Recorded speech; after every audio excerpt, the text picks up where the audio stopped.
Eu tinha dentro de mim, ainda hoje tenho, uma rebelde. Mas eu não entro na liderança com o objetivo de ter o meu palco, não, é muito mais numa ótica mais de servir a minha equipa. Queria um título mesmo que mexesse, que tocasse na ferida, que saísse da zona de conforto. Se formos só mais uma escola, somos uma escola a mais. Estou-me a lembrar dos meus tempos de consultor. Eu era incapaz de aplicar o mesmo framework de empresa para empresa. Tinha que se adaptar a cada realidade. Não, era tudo de raiz da folha branca. Pedro, olha, muito obrigado por teres vindo e, acima de tudo, obrigado por teres aceito este projeto. Okay? E este projeto que te deste o nome, deram o nome, tu e a tua Diana, da tua equipa, Super Top Podcast. E isto porquê? Porque eu te desafiei a trazer as melhores pessoas, o Supercast, da área da comunicação e do marketing. Quem é que tu trouxeste? É verdade, o difícil às vezes é conseguir convencer, mas foi muito fácil. Então vou começar, posso começar por um lado e por outro, pela Maria Garcia Luís, neste momento na Briefing, não é? Já vamos falar sobre o itinerário também. A Rosália Amorim está na EY, agora já se tem que dizer EY, é assim. Exato. A marca vai agilizando, é isso mesmo. E a Susana Ferreira, da Nova SBE, exatamente. E que no fundo foi um desafio que nós também aceitámos aqui internamente, que foi, estão aqui duas pessoas, duas figuras masculinas, o que nos faz sentido é nós assumirmos trazer figuras femininas para isto ter muito mais equilíbrio e, portanto, obviamente eu sou suspeito que só mudou com senhoras a maior parte das vezes, portanto, bem-vindas. Obrigada. Muito obrigado por ter-vos aqui, é fantástico poder ter-vos aqui, mas o melhor está para vir, não é? Sem dúvida. É um prazer, muito obrigado de facto. Não é? Nós aqui no Top Port temos sempre um ambiente, porque tal como o ecossistema, muito informal. E nós gostamos, antes da profissão e antes da profissional, de saber um bocadinho mais sobre a história dessa mesma profissional. Não é? E portanto, voltando aqui um bocadinho atrás, eu até posso começar aqui pela Maria, não é? Qual é a primeira memória? Qual é a tua história? A tua origem? A minha primeira memória é estar dentro de um barco que nós tínhamos pequenino e do barco ser amarelo e de eu dizer o barco amarelo e dos meus pais estarem muito contentes comigo. Portanto, palminhas para mim é o que eu me lembro. E lembras-te onde? Onde é que isto foi? Sim, foi numa lagoa onde nós tínhamos uma casa. A minha origem, enfim, eu acho que tenho imensa sorte porque fui criada e pela minha vida toda tive pessoas mestras, não é? Pessoas muito importantes e muito diferentes entre si.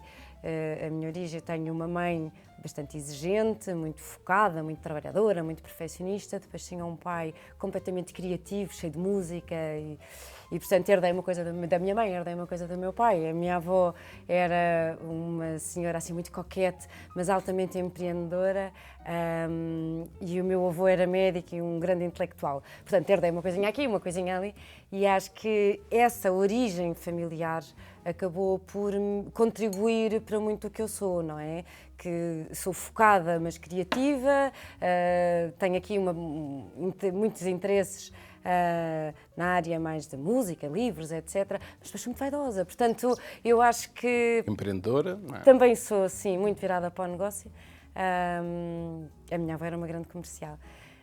E pronto, eu herdei essas coisas todas e já estou a passar também ao meu filho estas características todas e infelizmente já só tenho a minha mãe, já morreu o resto da família e fico muito enternecida quando vejo no meu filho Afonso um bocadinho do meu pai, um bocadinho do meu avô, um bocadinho da minha avó e acho que pronto, a nível de origens, acho que o que me é mais relevante dizer é isto, é o que recebi e o que consegui fazer com isso. Então, obrigado pela partilha, não é? E foi buscar mesmo um bocadinho de cada um, não é? Sim, é esta soma de coisas que nos faz as personalidades. Sim. Porque nós não dissemos na introdução, portanto, isto é uma gravação informal, não é? Mas tu conheces muito bem as três, eu conheço menos bem, portanto, eu estou realmente a absorver aqui muita coisa nova que não fazia ideia. E agora? Não, mas a Rosália ou a Susana? Não, agora vai para a outra ponta, está certo. Pronto, que é para não ser assim, depois já bocado já trocamos. Sim. Susana. Então, primeira memória que eu tenho, isto é assim uma pergunta um bocadinho difícil, porque eu não tenho a certeza se a primeira memória que eu tenho é, se me fizesse a pergunta amanhã, se calhar ia-me lembrar de outra coisa, mas... Também ninguém pode desmentir. É verdade, mas pronto, o que eu me lembro hoje, ao dia de hoje, eu tenho uma ideia de eu estar com o meu pai E vocês conhecem aquelas picadoras Molinex que havia antiga? 1, 2, 3. É chamado 1, 2, 3. 2, 3. E eu lembro-me do meu pai estar comigo e de me dizer assim, olha, anda cá ver uma coisa, olha, comprámos isto, vamos oferecer à mãe. E na minha cabeça aquilo era uma coisa mais ou menos da minha altura. Portanto, eu acho que é mesmo uma memória bastante para trás, mas é assim, estávamos em casa e lembro-me de estar assim escondida atrás de um cortinado e é a memória que eu tenho. Pegando assim um bocadinho ali no mesmo encadeamento aqui que a Maria fez. Em termos, o meu pai é um bocadinho o contrário, ou seja, o meu pai é que era a pessoa um bocadinho mais rigorosa e a minha mãe sempre foi a pessoa que puxou a mim e à minha irmã e estava um bocadinho nela, apesar da atividade profissional que ela fazia não tinha nada a ver, mas ela era uma pessoa muito dada às artes e à parte criativa e puxava muito por nós nesse sentido. E, na realidade, a maneira como eu me aproximei do marketing foi uma forma muito orgânica, porque pouco tempo depois desta memória da picadora Molinex, eu queria muito ser bailarina. Já disse a marca 2 vezes. Exatamente. E não trabalho na Molinex. E nunca diz 1, 2, 3. Não. Então, queria muito ser bailarina. E fui bailarina durante algum tempo. Pronto, ainda cheguei a entrar em espetáculos Sério? de São Carlos e tudo. Pronto. São Carlos. E depois saí do bailado, fui para a arquitetura, tirei arquitetura, na realidade, ainda trabalhei como arquiteta, e a minha entrada nestes temas do marketing e da comunicação acabou por ser por via das indústrias criativas. Portanto, eu entro muito pelo lado do design, da marca, mesmo do pensamento criativo das agências. E depois, gradualmente, fui progredindo para a gestão desse trabalho. E eis que chego ao marketing, mas eu costumo dizer que agora, a esta altura estou a fazer marketing, mas se calhar daqui a uns anos vou ser florista ou assim, qualquer coisa, porque eu não acredito muito em carreiras e em percursos muito certinhos. E pronto, e é assim um bocadinho esta a minha história. E tenho um filho também, eu sempre disse, filho meu não há de ser artista, mas pronto, infelizmente vai ser artista. Enquanto não decidi mudar. Enquanto não decidi mudar, vai ser artista. Mas também está focado. Exatamente. Está aquele mundo. Mas temos que estar atentos à Susana, porque nós temos aqui 3 super profissionais. E, na verdade, o que os super profissionais muitas vezes fazem é fugir logo para o corporativo. De repente já estávamos no marketing, não é? Não, mas não. Agora, Rosália, agora é a tua vez. E eu já dei o recado que não é para fugir para o corporativo. Temos de vender sempre a nossa mensagem, não é, Susana? É para ires aonde te lembrares, não é? Sim. Ou seja, um bocadinho back to basics, não é? Para quem nos está a ouvir e a assistir, só dizer que esta pergunta não foi combinada nem nenhuma delas, não é? E, portanto, quando ouvi perguntar sobre as nossas memórias, também eu pensei, qual é que será a minha mais recôndita? E nos últimos segundos lembrei-me que realmente era uma memória de 4 anos, quando os meus pais decidiram mudar de casa e nós mudámos de uma casa de campo, no Ribatejo, perto dos meus avós, para uma casa naquilo que é hoje a cidade. Portanto, aquilo para mim foi um mundo novo, foi uma abertura a um ambiente completamente diferente e ainda hoje eu sinto que sou metade campo, metade cidade, porque sou ribatejana de origem e, portanto, tenho sempre esse lado muito ligado à terra e aos animais e aos cavalos e tudo mais. E a cidade, que adoro, até pela profissão toda que sempre fiz, não é? Ao longo destes anos, de ser jornalista, e agora estou com o marketing e a comunicação da UI, como dizias, sublinhando, porque é Ernst & Young para os mais velhos, para quem se lembra, e para o novo rebranding UI.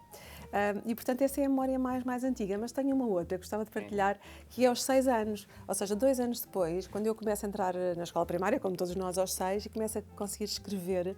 Lembro perfeitamente de levar aqueles caderninhos que cheiravam bem, devem ter sido também, com umas canetas coloridas, e eu levava-te cada vez que saía com os meus pais a um museu, até ao Sports do Benfica, para assistir a um jogo, e para quê? Para escrever, também és do Benfica, para escrever a jeito de reportagem. E é tão giro que há pouco tempo é que a minha mãe me recordou desta memória e eu visualizei. Eu estava sentadinha, pequenina, no meio de pessoas que eram gigantes para nós naquela idade. A fazer reportagem. O meu caderninho que cheirava bem, a fazer reportagem e a tomar notas daquilo tudo. E, portanto, o jornalismo estava lá desde os 6, eu não sabia. E hoje, obviamente, continuo ligada e continuo a escrever nos jornais, mas exercendo agora funções de comunicação e de marketing. Mas está tudo ligado, não é? Neste mundo atual, eu acho que não podemos desligar a comunicação dos mídia e, portanto, tento fazer esta ponte. E se há característica que tenho, creio eu, é fazer pontes sempre. Entre pessoas, porque adoro pessoas, entre áreas de atividade, setores, decisores, marketeers, e fazer pontos é o que eu gosto muito. De onde é que isto vem? Pegando aqui um bocadinho também no exemplo que ouvimos da Maria e de onde é que isto vem, estava a lembrar-me daquilo que estavas a contar dos teus pais. Claramente o meu avô materno muito intelectual e também um homem de pontos, O meu avô paterno, um doer e um adepto feroz do exercício físico, portanto talvez eu tenha ficado um bocadinho também com esse ADN porque tenho essa preocupação. As minhas avós, as duas muito cuidadoras, mas a materna uma excelente comercial, uma excelente negociadora, portanto também acho que fica com um bocadinho daí. E em casa, a minha mãe muito impulsiva, no sentido de querer fazer tudo já agora, que é o lado imediatista da comunicação e do jornalismo, e o meu pai muito ponderado sempre, portanto era sempre o fiel da balança, e agora no mundo corporate eu uso também muito essa ponderação do pai para conseguir conciliar isto tudo. Portanto, são memórias muito boas. E quando tomas algumas decisões, eu não queria fugir para o corporativo, estou eu a ir para o corporativo, não é? Consegues, às vezes no momento, porque acontece-me isso comigo, fazer aquele paralelismo, não é eu parecia ao meu pai ou à minha mãe, não é nesse sentido, mas perceber que isto foi fruto de uma lição que eu tive de qualquer... sem dúvida. Às vezes quando fervem pouca água, que acontece com todos nós, vamos ser sinceros, não é? Isso é uma conversa informal. Tu não. Eu penso, bom, já estou a atuar como a minha mãe, e depois quando sou mais ponderada e ouço mais os outros e tudo mais, claramente ali o ADN do pai. E esta mistura é importante, porque nós sem impulsividade, no bom sentido, também não agimos, não vamos para a frente, não concretizamos. Mas também temos de ter bom senso e ponderar tudo o que está à nossa volta, não é? Para, enfim, não sermos extremistas, que é uma palavra que está na moda agora, seja em termos políticos, nacionais ou internacionais. E, portanto, eu tento não ser essa extremista e ser ponderada, juntando aqui estas duas e é engraçado ouvir estas histórias, porque faz-me lembrar um livro que eu estive a ler há muito pouco tempo, que se chama 25/25/25, não sei se já leram, que é um livro muito engraçado, que fala-se uma coisa interessante, que é, nós até chegamos aos 25, basicamente temos que estudar, aprender, evoluir. Depois os outros 25 trabalhamos e os últimos 25 devíamos aproveitar, pronto, eu já passei, mas devíamos aproveitar para gozar a vida. E é muito engraçado porque se olharmos para isto na perspectiva quase de bonecos, é verdade que nós quando estamos até aos 25 basicamente olhamos em frente, quer dizer, e os nossos pais dizem-nos coisas e a gente olha e diz assim, está bem, e não ligamos muito, é muito normal. Depois quando chegamos aos 50 e os nossos filhos já estão a chegar aos 20, a gente olha e diz assim, pá, ele não me liga nenhum, mas eu era igual, se calhar. E olhamos e pensamos da mesma maneira, mas já olhamos em frente e depois de repente olhamos para cima, para os pais, ou para a família, ou para os amigos mais velhos, e olhamos para cima. Portanto, já olhamos em frente, para baixo e para cima. Depois, quando vamos evoluindo, a certa altura, já só olhamos em frente e para baixo. Para cima já não vale a pena, não é? E é engraçado porque nesta nossa camada etária, basicamente, quando olhamos para baixo já temos uma visão diferente, e era isso que dizias. Há coisas que nos acontecem hoje que a gente diz assim, eu na altura se calhar não valorizava, mas hoje já valorizo. E é engraçado percebermos isto no meio desta questão. E é engraçada também a evolução, não é? Claro. Que eu estava a dizer, que hoje em dia eu consigo verbalizar, não é? Herdei isto aqui, herdei isto ali, que portanto o percurso que fui fazendo sem ter tanta consciência disso, foi muitas vezes um percurso de luta, nem sempre é fácil, claro. Não é? Que é a impulsividade de um lado, ou o foco extremo do outro, a exigência muito grande que se impõe às equipas, e o que eu acho muito engraçado estás a dizer isso, que é os primeiros 25 a estudar, certo? Check. Segundos 25 a trabalhar, check, check, não é? E nestes segundos 25, vamos evoluir, pelo menos eu falo para mim, mas eu acho que todas nós, não é? Vamos evoluindo muito a nível até de relações humanas. E vem muito ao de cima a exigência, o temos que fazer e vamos embora. E eu acho que quando começamos a ficar mais velhas, começamos a perceber que se calhar a produtividade... Mais velhas não, jovens há mais anos. Sim, jovens há mais anos. Com mais experiência, Mas jovens há mais anos da resulta melhor. Começamos a perceber que as pessoas que estão à nossa volta podem não ter exatamente o mesmo ritmo, não é? Porque quando nós temos um ritmo muito acelerado, depois impomos a quem está à nossa volta exigências e ritmos e depois é contraproducente. Eu acho que ganhamos bom senso. Eu acho que o bom senso é muito importante. Pronto. Deixa-me fazer uma pergunta, se puder, faz parte aqui da nossa cabo. Até nosso, de todos nós. Tem piada, que é, se tivesses que assumir isto, a pergunta vai ser para as três. Ok. O que é que tu achas que há uma coisa que seja tua que as pessoas não saibam sobre ti? Ui. Eu vou dar um exemplo. Para aqui, destas coisas. Eu vou dar um exemplo, quer dizer, outro dia precisava de fazer uma obra em casa e fiz o documento, chamei lá uns senhores e depois a certa altura chamei o senhor que era para ele vir fazer e ele vinha falar comigo e dizia, sim senhor engenheiro, e depois ri-me e disse-lhe, olha, eu não sou engenheiro. Então desculpe, senhor arquiteto. Eu disse, olha, não sou nem arquiteto nem engenheiro. E ele disse, mas quem é que lhe fez isto? Eu disse, fui eu. Ou seja, é óbvio que durante uns anos estive ligado a um ateliê de arquitetura e aprendi várias coisas sobre isso. Coisas que, se as pessoas tivessem que falar sobre vocês... Que eu pinto, por exemplo, acho que ninguém sabe. Ok. É porque pinto muito mais para mim do que para fora, portanto acho que por aí, sim. Mas de resto a minha vida é muito... Eu sou uma fala barato, portanto toda a gente sabe que eu estou a fazer o Pilates, não sei o quê, que pronto, que gosto de correr e que gosto de não sei o quê, portanto ninguém Gostas sabe. de pintar e de fazer... Assim, uma coisa mais fechada, sim. Susana e Rosália, Parte mais coisas assim... Coisas que as pessoas não Vocês acham sabem. Quer dizer, eu acabei por dizer um bocadinho Exato, naquela um primeira bocadinho. pergunta, porque ninguém sabia que eu tinha sido bailarina. Pois. E depois a ver, olha.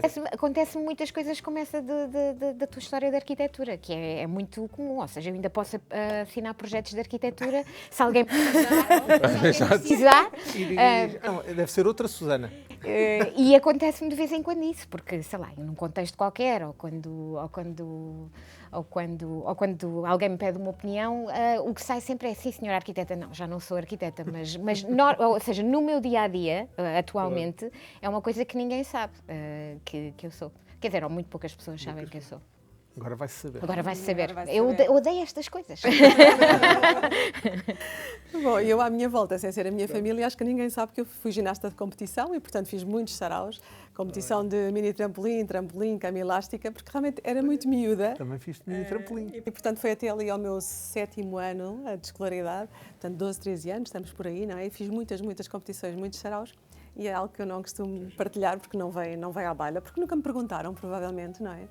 A outra coisa que provavelmente muito pouca gente sabe e que liga aqui um bocadinho, como estivemos a falar as três, é que eu adoro fazer projetos de remodelação das casas. Ou seja, quando mudo de casa, adoro fazer os projetos, agarro nos cadernos dos meus filhos, que eles já não usam, aqueles cadernos dos desenhos, e começo eu a desenhar e a fazer projetos. E às vezes as minhas amigas vêm-me pedir para dar uma ideia, ajudar a decorar, a fazer um desenho de como é que, sei lá, vamos reinventar uma sala com uma cozinha, qualquer coisa. Não tenho nada de arquitetura em termos de formação, é só o gosto e quase que um passatempo, mas divirto-me imenso. Mas eu na realidade, acho que o processo criativo em si, ou seja, isto é transversal, é independente se somos arquitetos ou se somos designers ou até marketeers ou na área da comunicação, ou seja, acho que o processo criativo é e acaba por alimentar... No fundo é o que nos liga às três, não é? No fundo é o que nos liga às três, eventualmente. Eu acho exatamente isso, que é quando uma pessoa é criativa, quer dizer, pode aplicar a sua criatividade a uma área mais específica do conhecimento, mas é criativa em tudo.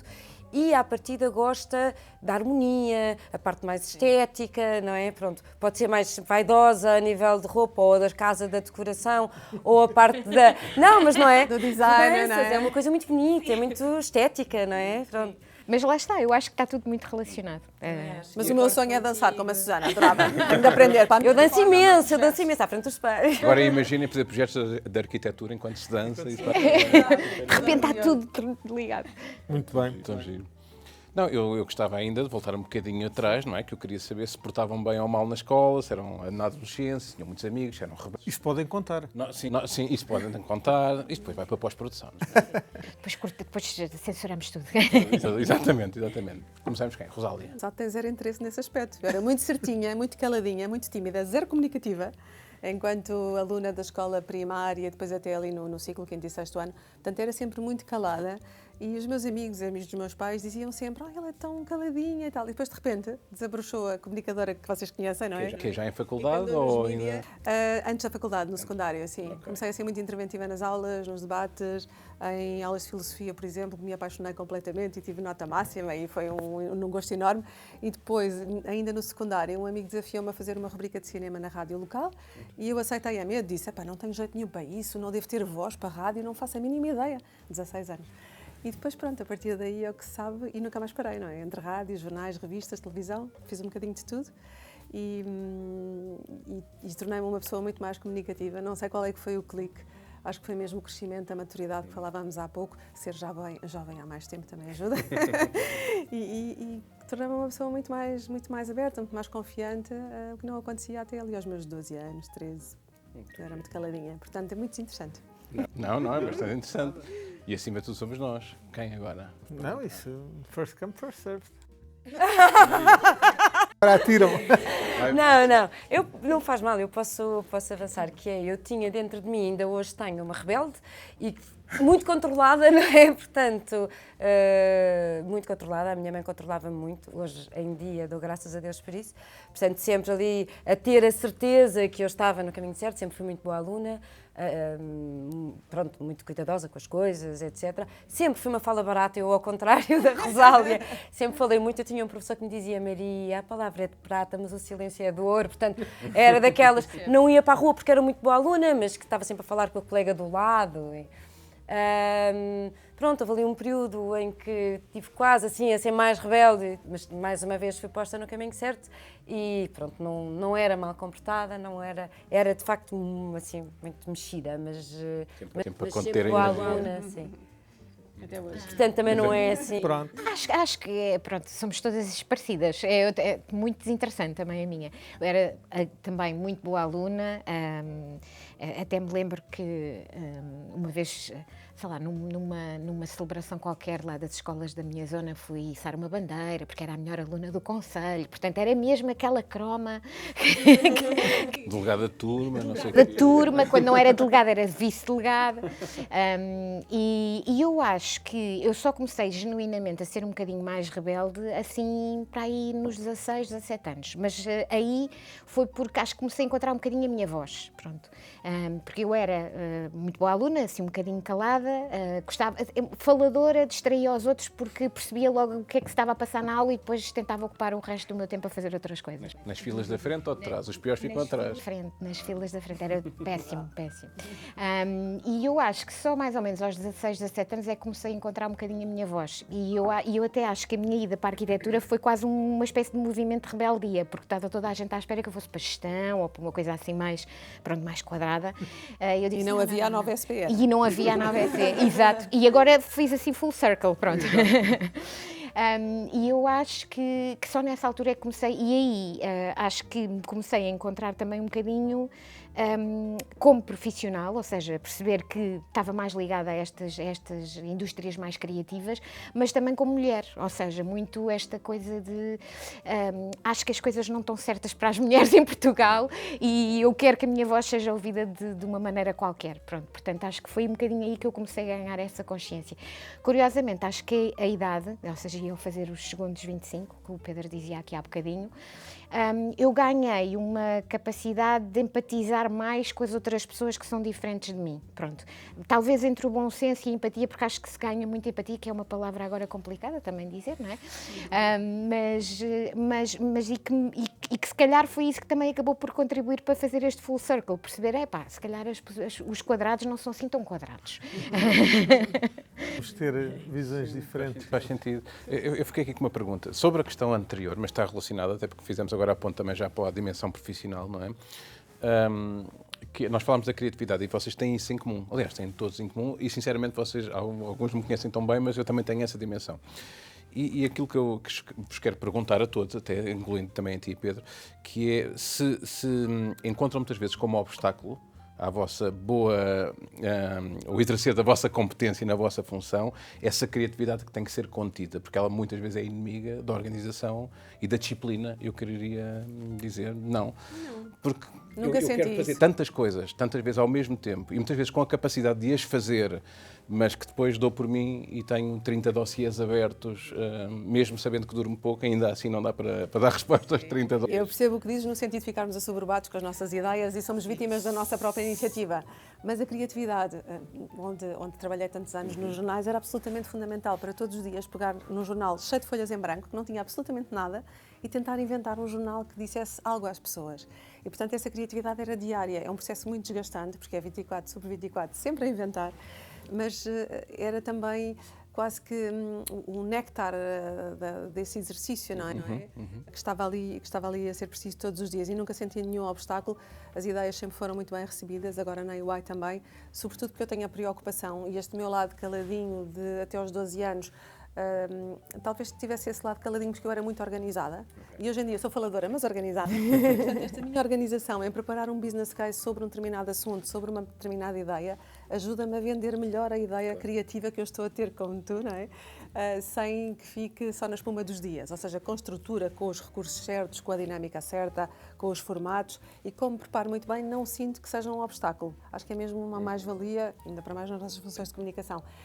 Tento sempre capitalizá-las ao máximo e trazer o melhor retorno de cada uma. Não sinto de todo. Aliás, desafio-me todos os dias a inventar, a inovar. Antes de começarmos a gravar, partilhava algumas ideias também de formatos de comunicação. E esse também é o meu alimento, sabes? O meu alimento é criar todos os dias, fazer algo novo. Odeio rotinas. Sim. Talvez porque trabalhei em jornais diários e não só odeio rotinas e preciso de novidade todos os dias. Desculpem interromper, porque vocês obviamente são prioridade aqui, mas acho piada é esse que estás a dizer, porque me faz lembrar uma frase que eu jamais me esqueço, que está escrita na escola onde eu fiz o meu primeiro bacharelato, que é, a frase é: se formos só mais uma escola, somos uma escola a mais. E eu nunca perdi essa frase do ponto de vista um bocadinho até quase filosófico, que é: se formos só mais um, somos um a mais. E tem a ver exatamente com isso, que é nós às vezes não nos deixarmos andar na permanência e às vezes permite-nos fazer coisas muito diferentes no dia-a-dia, na semana a semana, no mês a mês, e efetivamente é um desafio, mas é o que eu digo, às vezes é tão desafiante como é positivo, é tão bom como desafiante. E é verdade. Sim, força. O que eu ia dizer é, pegando no que os dois estão a dizer, e como eu vejo também a questão da criatividade, é canalizá-la para o ponto certo, que correto. Eu sou um bocadinho como tu, eu trabalho diariamente com 10 e-mails abertos e respondo aos 10 e-mails ao mesmo tempo, portanto, isto não é propriamente uma cabeça muito organizada, mas eu consigo encontrar a organização dentro disto e consigo responder. E se eu canalizar a parte criativa para desenvolver novos projetos, não é? Imagina, a Briefing é uma revista que tem muitos anos e é muito difícil, e apesar de tudo, é um nicho, não é? É especializada. Encontrar ideias novas, para produtos novos, para conseguir estar sempre a inventar e para não cair na mesmice, não é? Que é tipo mais do mesmo, não pode ser, vamos inventar aqui uma coisa nova. Ou em propostas para clientes, que é outra parte do trabalho que eu faço. Criar ideias para que um cliente que é nosso cliente há 10 anos ainda conseguir ir buscar coisas novas, só é possível com muita criatividade, que é tipo baralhar, voltar a dar e ir buscar coisas ali, estar muito atenta. Eu acho que também, imagino que vocês também estejam, que é sempre de antenas abertas, sempre a ver e ouvir tudo, não é? Às vezes, tipo, imagina, eu entro aqui e penso assim, olha aquilo ali para não sei o quê, e muitas vezes estas antenas abertas só são possíveis serem reutilizadas, as imagens que vês ou ideias que apanhas, por causa da nossa criatividade, não é? Guardamos algures aqui num bocadinho da nossa cabeça, não é? Na nossa memória, e depois a ideia sai naturalmente, vestida com outra roupagem, com outros sapatos, mas ela vem cá para fora no momento certo, com o objetivo certo. Não é? Eu, por exemplo, sou extremamente criativa, mas eu sou muito comercial. Portanto, eu tenho um drive de negócio muito, muito grande. E, normalmente, estas ideias criativas vêm, vou ganhar dinheiro com isto, não é? Pronto, e de alguma forma consigo capitalizar isto. E o meu cliente vai conseguir capitalizar esta ideia. Pronto, portanto, com dinheiro ou com reputação, ou seja o que for, o objetivo. Acho que a criatividade aí ajuda e não atrapalha. É a minha... Sim, eu colocava este Maria, e antes de passar a palavra também à Susana, eu colocava este contexto que eu de facto não deixo as coisas na espuma, e depois tenho, quando eu digo os meios, às vezes é a equipa, outro tipo de recursos também, para construir ideias de coisas que muitas vezes negócios que não têm nada a ver com o outro, e não tem que ser a criação do negócio, pode ser uma proposta para um cliente, como tu referias, não é? Eu estou-me a lembrar dos meus tempos, muitos anos de consultor, e eu era incapaz, apesar de ser um dos poucos que trabalhava especificamente naquele segmento mais estratégico e desenvolvendo aquela metodologia, eu era incapaz de aplicar o mesmo framework de empresa para empresa. E não é só da questão de, claro, que tem que se adaptar a cada realidade. Não, era tudo raiz da folha branca. Isso é absolutamente esgotante. Felizmente os resultados eram bons, mas nós esgotante. Mas é que não é só esgotante para ti, que era aquilo que eu dizia há bocadinho. É esgotante para nós, não é? Para pessoas que vivem com esta intensidade, mas é muito esgotante para quem está à nossa volta. Sim. Ou seja, o ritmo que a gente impõe. Há bocado a Rosália dizia uma coisa, que é quando a gente se zanga, e porquê é que a gente se zanga? Porque alguém não está a acompanhar. É verdade ou não é? E pronto, e isto é difícil, esta intensidade é esgotante, é cansativa para nós e para quem nos rodeia. Eu sou uma pessoa muito intensa e é preciso reconhecer isso. E ganhar empatia não é? Sim. Tolerância com as diferenças, como sim. dizia a Susana. Sim. O que eu sinto da criatividade depende um bocadinho. Ou seja, eu acho que já passei por fases diferentes na minha vida. Eu passei por uma fase onde a criatividade tinha que sair um bocadinho por decreto, ou seja, porque quando se trabalha em arquitetura, e que foi por onde eu comecei, às tantas tem que se fazer sim ou sim, e aquilo tem que ser diferente sim ou sim, mas, e fazendo um bocadinho, se calhar, a relação do meu percurso, a criatividade é um processo de síntese, ou seja, para mim a criatividade é um processo de síntese, que era um bocadinho o que a Maria dizia, é ter a capacidade de conseguir juntar estímulos diferentes e coisas que eu vou apanhando durante o meu dia e que se calhar eu nem estou racionalmente a identificá-los ou a categorizá-los dentro da minha cabeça e de alguma maneira aquilo transforma-se depois numa ideia nova, pronto. E as ideias novas surgem destes processos de síntese. Eu acho que esta questão da arquitetura trouxe-me a capacidade de pensar em sistemas, ou seja, e para mim a questão da criatividade não é nunca ficar na espuma dos dias, é pensar em coisas que são novas e que são projetos desafiantes e coisas que eu acredito que têm que ser feitas de maneira diferente, mas simultaneamente pensar na estrutura que vai permitir para que isto aconteça. Eu acho que no dia-a-dia, na correria do dia-a-dia, isto pode provocar uma espécie de angústia, eu tenho tantos projetos na gaveta, eu tenho tantas boas ideias que eu até vou pondo ali num caderninho quase dentro do meu bloco de gavetas e qualquer dia eu hei de as trazer acima, qualquer dia eu hei de encontrar a altura em que isto vai ser a altura certa para... O tal momento certo. O tal momento certo. Mas não quer dizer que depois eu não tenha capacidade de agarrar nessas coisas e de reciclá-las ou de as trazer cá para fora sob outros formatos. Portanto, para mim é muito este tema de síntese. Relativamente a isto, eu nunca senti em momento nenhum, nos sítios por onde passei, nas funções que tive, que a criatividade me fosse restringida em algum momento. Ou seja, eu sempre senti que era uma competência, uma capacidade extremamente positiva e que me permitia, muitas das vezes, lá está, às vezes isto também serve para, temos um problema qualquer processual e às tantas isto dá-nos soluções mais ou menos airosas para conseguirmos resolver o que às tantas parece insolúvel. E não sei se isto às tantas não é um bocadinho aquela questão da cultura portuguesa, mas quer dizer, que é capacidade de resolver problemas. Criatividade é muito isso também. E evitou-se a palavra desenrascar, não é? Espetacular. Utilizámos cultura. Lá está. É preciso arquitetar coisas, não é? Não, eu por acaso revejo-me bastante no facto. Eu sou engenheiro de formação, mas depois especializei-me em gestão, enquanto consultor em muitas coisas, não é? Muitas frentes. E, portanto, nunca exerci engenharia. Mas o meu processo de raciocínio, incluindo a dimensão criativa, que às vezes parece que estão em polos opostos, mas comigo não estão, é a forma que eu encontro de organizar. Eu sou muito mais focado para o processo e para o produto enquanto processo do que para a venda, para o lado comercial, para meu mal, muitas vezes, para meu mal. Eu sou o típico português que tem dificuldade em falar de dinheiro. Mesmo quando, se for preciso, estamos a propor um Ferrari ao preço de um Fiat Uno, já não há Fiat Unos, não é? Mas, isso é o quê? Vintage, talvez. Dinheiro. Dinheiro? Não, mas e gostava de ter essa competência de conseguir também canalizar para aí. Porque Em ideias de negócio. não é muito sim, mas pronto, mas eu sou muito focada no negócio. Sim, mas isso eu acho que é uma do negócio, não tem a competência comercial agressiva, por exemplo. Eu já tive uma consultora durante bastantes anos de recursos humanos e cujo core era, quando eu entrei, o core era recrutamento e seleção, que é uma selvageria, não é? Na realidade, no sentido de selva, de ser agressivo o mercado, não é? Quase porta a porta, não é? E os meus escritórios dessa rede só faziam consultoria, porque ele veio para lá o meu DNA, porque aquele outro lado, respeitando e admirando imenso, não tem nada a ver comigo.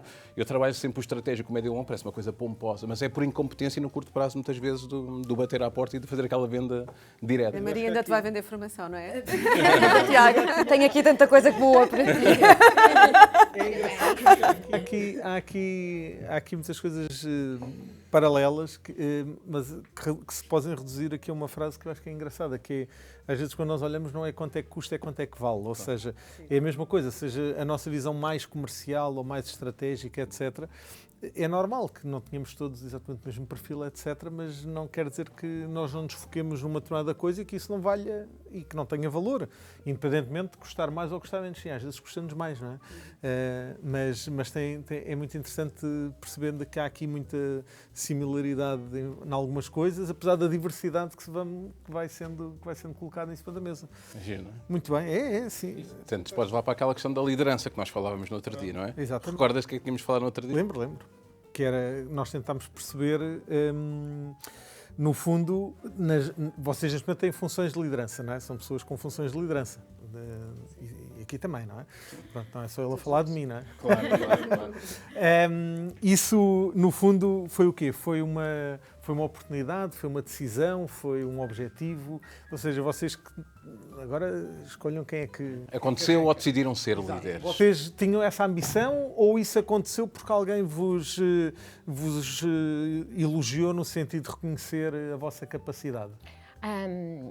Eu, durante muito tempo, não pensava nas coisas nesses termos, ou seja, eu sabia o que é que queria fazer, sabia o que é que queria entregar, estava muito focada, ou seja, eu acho que depois acabei por trabalhar no marketing e na comunicação porque tenho muito esta questão do propósito, pronto, e dar um bocadinho, e trazer um bocadinho à luz o que é o propósito destas coisas que são as marcas, era uma coisa que me fascinava.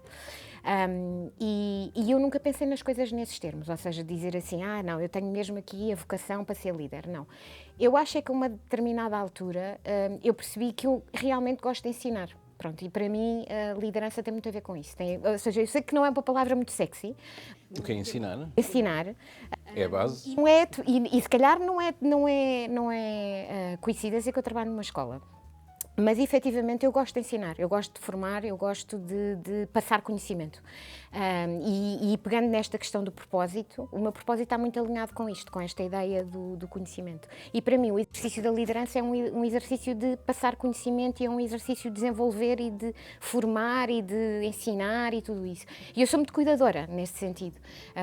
E acho que acabou por ser uma coisa, lá está, que foi acontecendo, mas eu não entro na liderança com o objetivo de, não, eu quero ser líder e quero ser reconhecida e quero ter o meu palco. Não, é muito mais numa ótica mais de servir o próximo, ou seja, a minha equipa, neste sentido. E eu tenho sempre eu gosto sempre de criar relações, lá está, que são estas relações ricas com as equipas com que eu tenho. Ou seja, não acho que a liderança deva ser um exercício de desligamento e muito em si mesmado. Pronto, é uma coisa muito, para mim, de entrega. Pronto. E isso está muito alinhado com a pessoa que eu sou. Portanto, aquele provérbio de que liderar não é mandar. Exato. Não, e super elegante, não é? Sim. Quando me perguntam a mim, eu sempre quis ser líder. Não interessa agora a dimensão. Eu, quando era pequenino, o que é que querias ser quando era líder? Perguntamos isso. No líder não sei o que era aí. Mas eu queria sempre ter não tinha que ser minha, não é? Eu também não sabia o que era ser CEO, não é? Mas ter uma empresa que tivesse muitos postos de trabalho. Eu não dizia muitos postos de trabalho, dizia muitos empregos. Esse era o meu sonho, não é? Na realidade.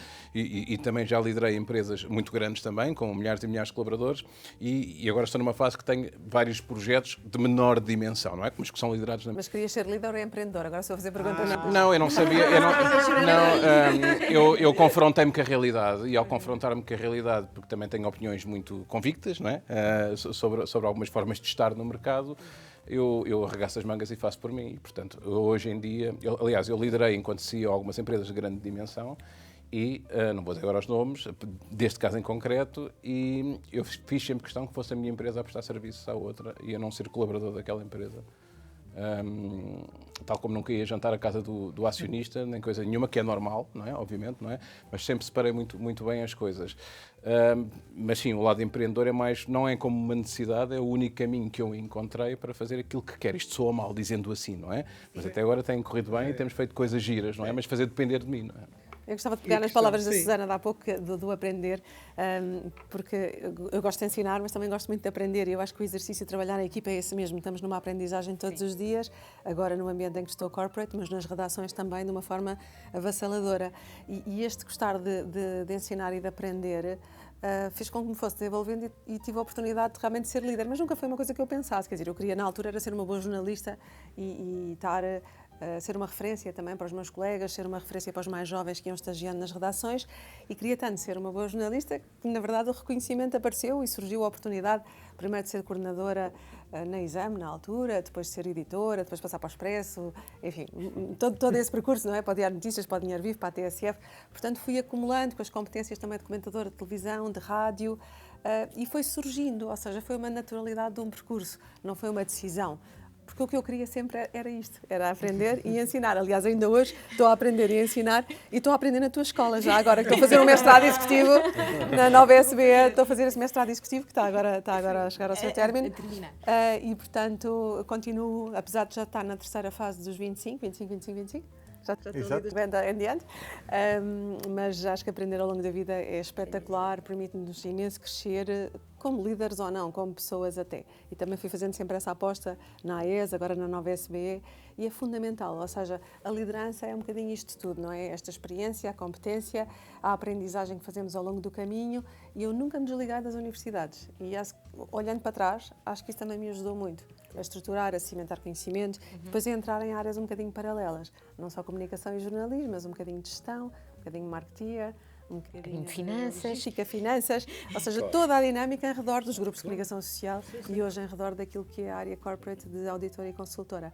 Portanto, as oportunidades aparecem quando nós realmente nos apaixonamos e nos entregamos e o facto de continuarmos a informação de uma forma constante pela vida fora também nos dá linguagem para falarmos com as equipas. Ou seja, porque os miúdos cada vez mais novos, não é? Pelo menos nós vamos ganhando experiência, não é idade, mas temos equipas com pessoas muito mais jovens do que nós, e se nós não nos atualizamos, e se nós não fazemos a formação, e se nós não aprendemos, não conseguimos ensinar nada porque eles nem sequer nos ouvem. Não é? Sim. E não falamos a mesma linguagem deles, não é a grande diferença. Uma comunicação que não é eficaz porque eles não nos entendem. Eu sinto muito isso, sinto que quando de repente estamos em AI, e eu também, foi-me acontecendo, ou seja, não sou minimamente carreirista, aliás, prova disso é que a minha vida, quer dizer, os lugares por onde passei são coisas muito diferentes umas das outras, já fiz muita coisa na vida e todas muito diferentes, e todas muito giras, graças a Deus, mas foi-me acontecendo, e eu acho que uma das características pelas quais me aconteceu, para além de, também gosto, obviamente, de passar conhecimento e de ir aprendendo, eu acho que é o entusiasmo. Eu acho que eu ponho ainda hoje em dia uma dose muito grande de entusiasmo em tudo o que faço e que, portanto, arrasto.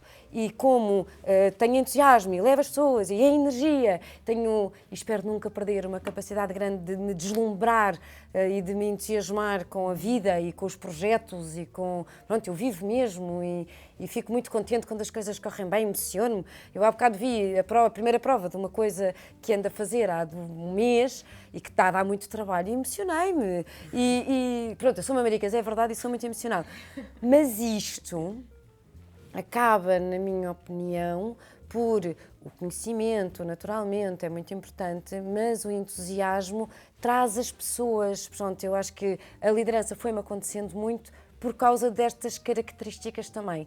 Eu tive uma coisa engraçada que foi, pronto, eu trabalhei em televisão, trabalhei em produção, trabalhei numa série de áreas muito diferentes e depois, por uma questão de vida, porque tinha um filho muito pequeno e o meio artístico é um meio sempre em comunicação e marketing, pronto, a área foi sempre a mesma, mas é um meio muito desregrado e eu precisava de criar o meu filho e acabei por ir trabalhar para uma agência de comunicação, para a LPM, e acabou por me acontecer a sorte da vida. Comecei a trabalhar diretamente com o LPM, que é um mestre, tive muita sorte, e pronto, e aconteceu uma coisa engraçada. O Luís é uma pessoa extremamente generosa, estou aqui a dar cabo da reputação de mau feitio dele, mas ele de facto é uma pessoa muito generosa e levava-me às reuniões com ele e dizia sempre a minha colega, e eu, uma miúda, tipo, qual colega, não é? Pronto.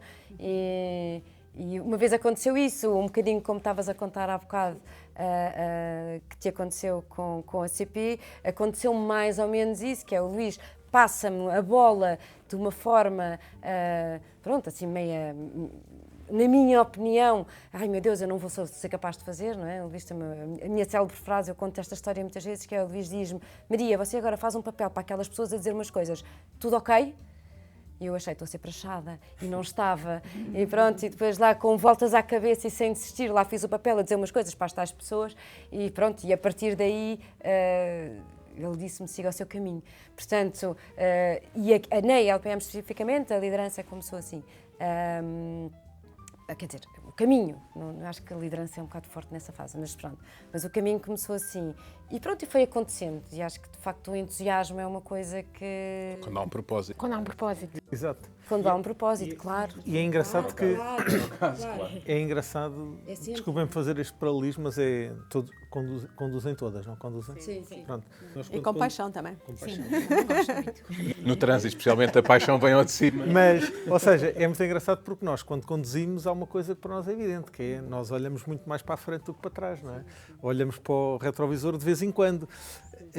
Às vezes, na nossa atividade profissional, é um bocadinho ao contrário. Às vezes, paramos muitas vezes a olhar para trás, o que é que eu fiz e será que isto correu bem, será que não correu? Depois há pessoas que acham o contrário, que o melhor é olharmos para a frente. Pronto, eu daqui, já me parece a mim que não há dúvidas que é uma equipa de pessoas que gostam de olhar para a frente. Muito mais, sim. Mas eu acho que isso é engraçado porque isso levanta uma das questões que a gente tinha posto a seguir, que é, até aqui vocês lembram-se ainda como é que foi quando vocês tiveram alguém que vos passou a dizer, ok, agora assumam vocês a liderança. Então como é que vocês veem agora quando tiverem vocês que fazer esse papel? De agarrar a liderança e passar a vossa liderança, fazê-la suceder a alguém. Como é que vocês veem fazer isso? Sinto que já tenho vindo a trabalhar nisso. Ou seja, eu Lá está, é os 325. sim, eu sinto que já tenho vindo a trabalhar muito nisso. Ou seja, e fico muito orgulhosa, para dizer a verdade, de ver pessoas que trabalharam comigo e que agora estão em posições de liderança e de destaque. Fico mesmo emocionada. E fizeram isso contigo? Quer dizer, De forma genérica, não estou a falar da realidade atual, não é? Ao longo da carreira. ou seja, eu acredito que contribuem em alguma medida para aquilo. Ou seja, obviamente que depois há muito do perfil do líder que é desenvolvido de forma autónoma e que cada um tem que encontrar o seu perfil e a sua voz e a sua maneira de liderar. Mas eu acredito que consegui contribuir de alguma maneira para a posição em que aquela pessoa está. E eu não tenho problemas nenhuns em dar o palco a quem merece e lá está, eu não gosto nada dos holofotes, de todo.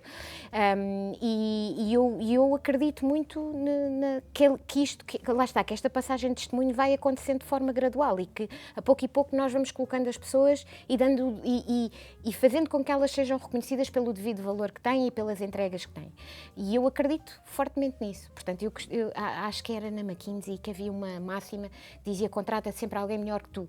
E eu sou completamente adepta dessa máxima. Olha, na UI também há essa máxima, sobretudo ela é muito verbalizada pelo CEO da UI, que é o Miguel Farinha, e eu revejo muito nisso, não é? Contratar alguém que nos desafie, que seja melhor do que nós. E preparo também as pessoas para serem os meus sucessores, claramente. Mesmo nos jornais onde estive, as pessoas que me sucederam no Dinheiro Vivo trabalhavam comigo, ajudei a desenvolver, antes também nos outros projetos. No Diário Notícias estão lá 2 pessoas na direção que trabalharam comigo, foram da minha equipa e continuam lá na direção. E, portanto, dá um certo gozo pessoal e coletivo, não é? De ajudar nesse desenvolvimento de cada um, dos desafiar, dos fazer sair da zona de conforto e até testarem-se a um limite de passarem a acreditar muito mais neles próprios em áreas que não trabalhavam anteriormente. Na UI faço exatamente isso, tenho uma equipa relativamente pequena em Portugal, depois tenho equipa em Angola, em Moçambique, em Cabo Verde ainda não, mas já abrimos escritório, portanto estou a gerir a partir de Lisboa e todas essas pessoas têm a minha disponibilidade e atenção para o desenvolvimento, para crescerem, para fazerem áreas que nunca fizeram na vida, sobretudo para quem chega do jornalismo a uma consultora e auditora, é todo um mundo novo. Para quem está, não é? Porque eu trago formas diferentes de comunicar e estou a trazê-los a bordo desse novo desafio, a bordo dessa ambição, mas desenvolvendo-os e promovendo-os também efetivamente, não é só de boca, é no papel, dando-lhes promoções consoante o seu desenvolvimento para que um dia me substituam no meu cargo, na minha função. E sei que o CEO está alinhado completamente com esta linha também, que é ótimo. Ele próprio prepara algumas pessoas para lhe sucederem e já tem na sua cabeça quem pode ser o seu sucessor, já o disse publicamente, não estou aqui a fazer uma revelação por ele nem a falar em nome dele, mas acho que isto é importante, nós percebemos que isto é uma passagem, isto não é para sempre e nós não somos o nosso cargo e a nossa profissão. Claro. Isto é uma passagem e temos de preparar o próximo caminho como preparamos os nossos filhos, não é? Sim, exatamente. A dançar, a estar, a correr, a falar. Eu acho piada vocês dizer isto porque eu, como vos disse, a minha primeira função até foi fora de Portugal, assim que acabei a faculdade olha lá está, numa marca que não existia cá na altura, que era a Rimax. Fui para San Diego, para os Estados Unidos, em 94 não havia cá Rimax. E quando voltei vim para a CP. Mas é engraçado que quando saí no último ano, a pessoa que hoje é a diretora de marketing da CP foi a minha estagiária na altura. E é muito engraçado nós fazermos essa É bom e dá outra coisa que eu sinto imenso, que é, eu não sou nada agarrada na verdade, a coisa nenhuma, ou seja, nem ao poder de liderança, e como tenho uma vida em que já passei por muitos cargos, muitas empresas, hoje estou aqui, amanhã não estou, aliás, estou sempre a dizer isso à equipa, curiosamente, que é, atenção, que eu agora estou aqui e estou no briefing há um ano, voltei ao briefing há um ano, hoje estou aqui, mas amanhã não estou, eu trabalho num grande grupo e este grande grupo vai precisando de reforço ou de ajustamentos ou de edições e já tive N lugares dentro da empresa. Portanto, hoje estou, amanhã não estou e estou sempre a preparar e tenho muito, também sou muito orgulhosa, não sou muito emocionada, portanto, sou muito orgulhosa das pessoas que vou preparando. E o que é muito giro é que, tantos anos que nós já temos nesta profissão, já trabalhei com muita gente, não é? Muitos primeiros empregos de muita gente. E é muito giro, porque hoje em dia, já passaram muitos anos, portanto, essas pessoas vão crescendo e vão ganhando elas próprias o seu papel e são elas próprias muitas vezes líderes. Então é ótimo eu pegar um telefone e dizer, não sei quantas, preciso aqui, não sei do quê, ajuda-me aqui, olha, pronto. Portanto, é uma networking que vamos criando quando é positiva, que é mesmo muito positiva e é completamente o meu papel, a minha opinião. Não. No fim do dia, deixar um legado, eu acho que é a grande marca não é? de deixar, não é? É maravilhoso. Ensinar, de partilhar. Nós convidamos senhoras para estarem aqui connosco. Temos um desafio para elas. Temos um desafio para elas, mas eu agora tenho que assumir isto, que é, eu tenho eu acho que é um benefício, não é? Porque eu sempre fui criado mais por senhoras e na verdade, quer em Portugal, quer em Angola, onde trabalho nos dois países, só tenho equipas de senhoras, não é? E, portanto, sou suspeito, mas Isso é discriminação masculina. É discriminação, mas é no bom sentido. Isto mostra que, pronto, ok, que estou no caminho correto, quase a passar o testemunho. É passar o testemunho, também estou à vontade relativamente a isso, portanto... É uma inspiração de facto, mas que me tira-me aqui um lado, vou tirar aqui o lado romântico da minha pergunta, que é, ok, preparamos um sucessor muitas vezes, não é? Já me aconteceu muitas vezes também, nas outras realidades que não nestas mais pequenas, até ver, preparamos, é a melhor pessoa, está preparada para... E depois aquela parte não dizemos a ninguém, né? Mas ainda lhe falta comer um bocadinho mais de papinha para chegar àquela competência que eu tenho e à resposta que dou à empresa, não é? Porque normalmente quem lidera, que é normal, não vai precisar de mais alguns anos. Não é? Eu acho que hoje em dia as pessoas chegam de uma forma, não há estatísticas sobre isso, não é? Quer dizer, mas eu não sei qual é. Mas chegam a posições de liderança mais cedo, mais novos, até porque academicamente muitos fazem uma formação muito rápida, quem nem concorda, mas especificamente fazer licenciatura, mestrado e pós-graduações, tudo ainda não foram para o mercado de trabalho, principalmente, prioritariamente. Vocês notam que, vocês sentem isso algumas vezes, não é? Que passaram a pasta, aquela pessoa vai cumprir ali com os mínimos, é a melhor preparada, é uma excelente pessoa, um excelente profissional, mas aquilo ainda vai demorar um bocadinho a chegar ao vosso nível e não é um autoelogio, não é nesse sentido. Quando nós chegámos a essas posições de liderança, eu estou-me a lembrar da minha primeira, que foi para aí aos 33 anos. Alguém olhou para nós assim? Não, nós também não correspondíamos provavelmente como correspondemos hoje. Ou seja, nós também não estávamos ainda lá, ainda tínhamos de comer muito de sopa. Mas, quer dizer, aceitámos o desafio, fomos a jogo, arriscámos e fomos crescendo. E, portanto, as pessoas que nós vamos escolher ou indicar para a nossa sucessão provavelmente também não fizeram o caminho todo, mas pelo menos têm uma boa base, tiveram acompanhamento, mentoring, o que nós quisermos chamar agora nestas palavras da moda, mas se tiverem um bom desenvolvimento e se sentirem muito sólidas naquilo que nós lhes passamos, certamente em poucos anos vão conseguir fazer aquilo que nós fazemos hoje. Portanto, acho que também é um exercício de humildade nosso, lembrarmos de quando nós chegámos com 30 e poucos anos, como foi o meu caso, que fui das mais jovens chefes de uma redação e mulher, ainda para mais numa área económica, que era dominada por homens. Foste a primeira? Não fui a primeira editora, mas fui das primeiras, fui a mais jovem, creio. Entre as minhas colegas que tinham um bocadinho mais de idade do que eu, ou estavam ali muito perto, mas foi realmente muito... Ainda eras a miúda. Não fiz esse exercício, agora não fiz as contas, como dizia o António Guterres, é só fazer as contas. Mas sim, mas claramente muito cedo.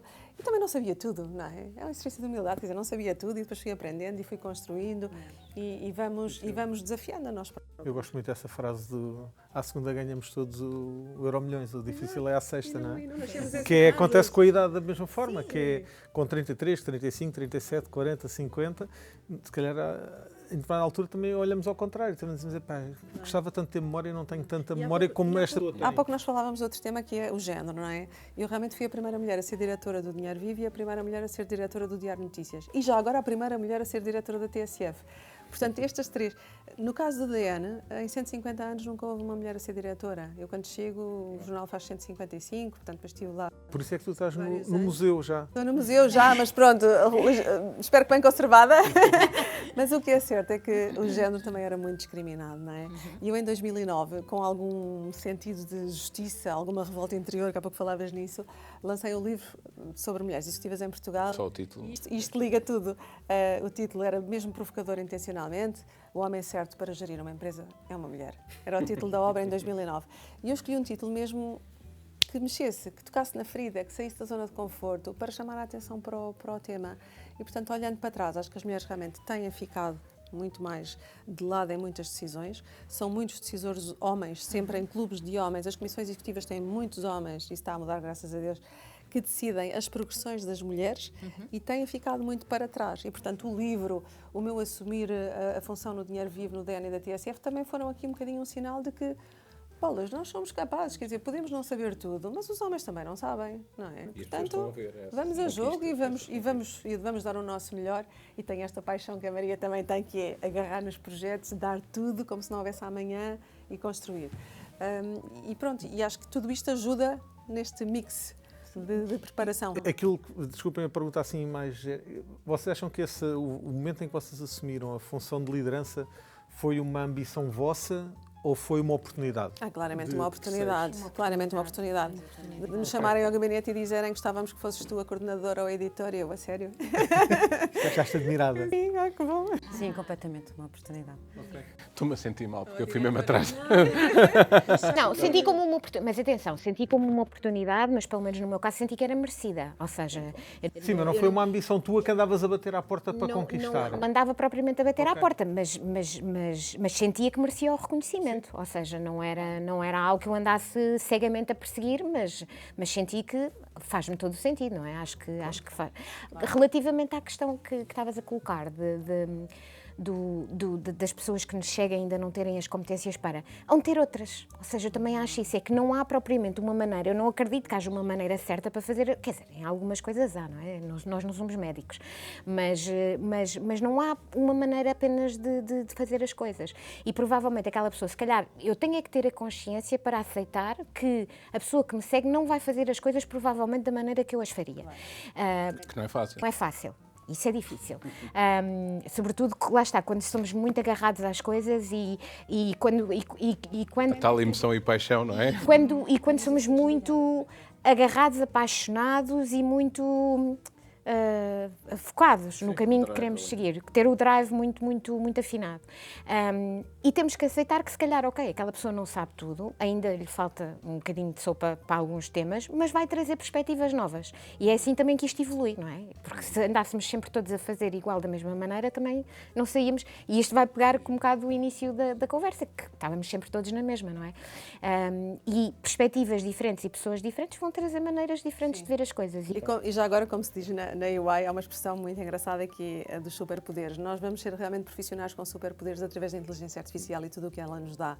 E eu acredito que os nossos sucessores vão utilizar a inteligência artificial de uma maneira absolutamente extraordinária, que os vão ajudar a tomar decisões, fazer planeamento, ter ideias criativas. E eu estive numa sessão antes desta gravação, talvez venha mais inspirada por causa disso, e esses superpoderes vão realmente potenciar mesmo algum líder que seja menos comunicativo, mais introvertido, com mais dificuldade nas relações humanas, com mais dificuldade em pensar fora da caixa, acredito mesmo que a AI, a inteligência artificial, da forma como eu tenho estado a ver a evolução e como temos estado a testar dentro da EY, antiga EY. Exatamente, é uma confusão, vai ajudar imenso no desenvolvimento dos profissionais. Espero que não nos substitua a todos, claro, mas acho que vai dar uma grande ajuda e vamos ficar mesmo com superpoderes. O teu também não foi uma decisão, também foi uma oportunidade. Assumir que é a liderança.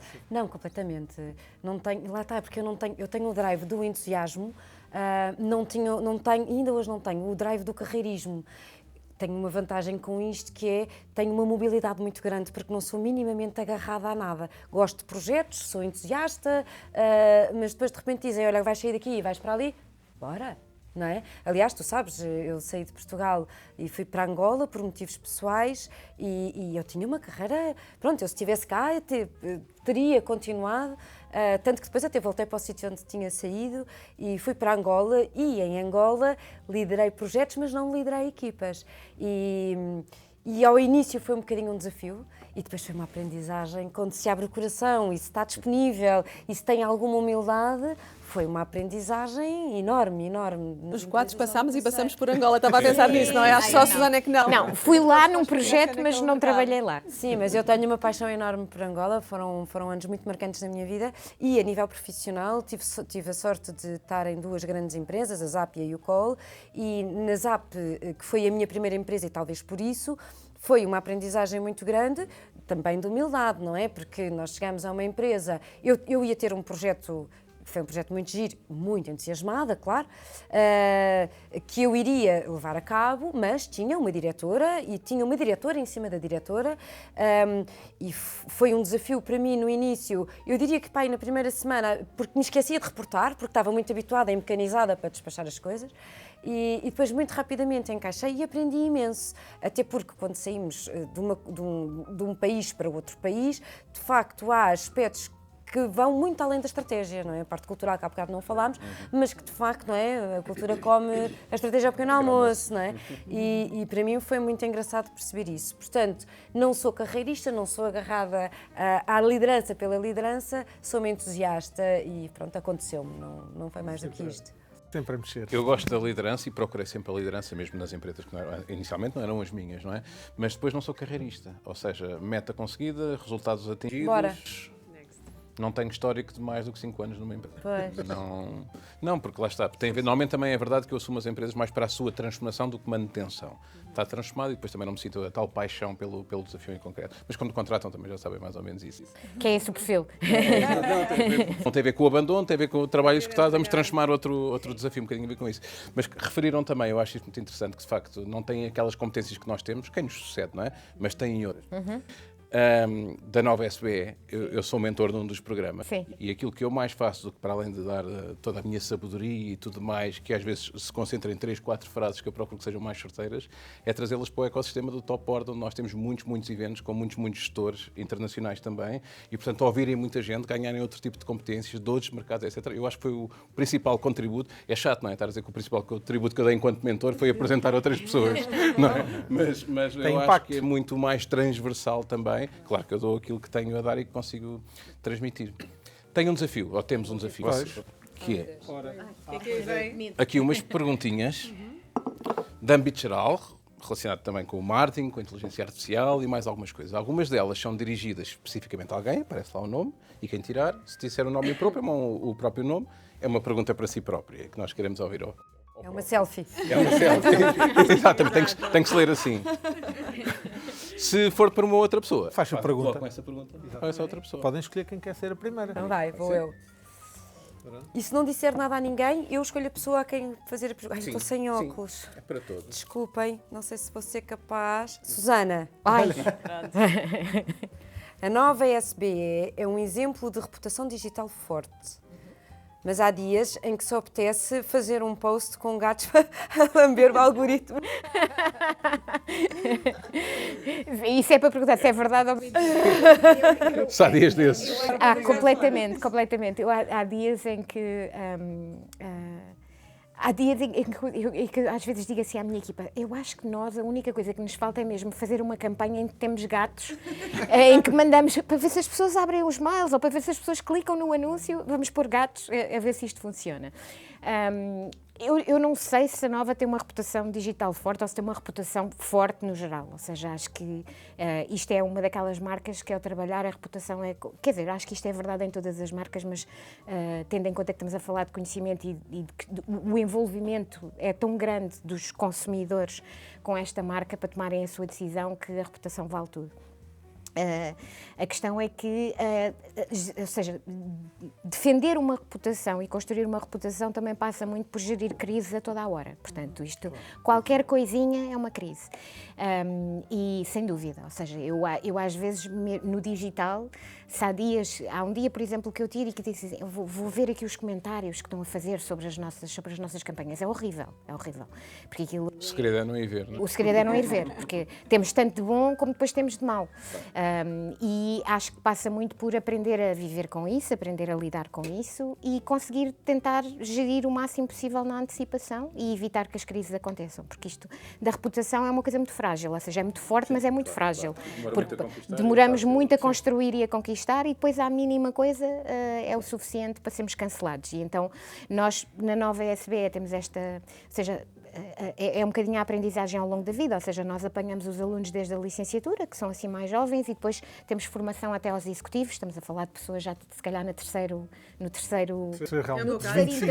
Estava com medo que a Susana dissesse terceira idade.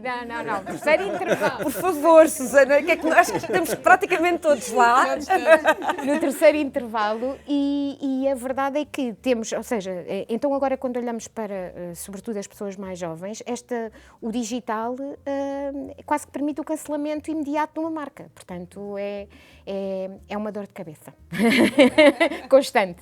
Então, agora quem falou é que vai tirar o próximo. Falou é quem fala. Quem falou? Então tem.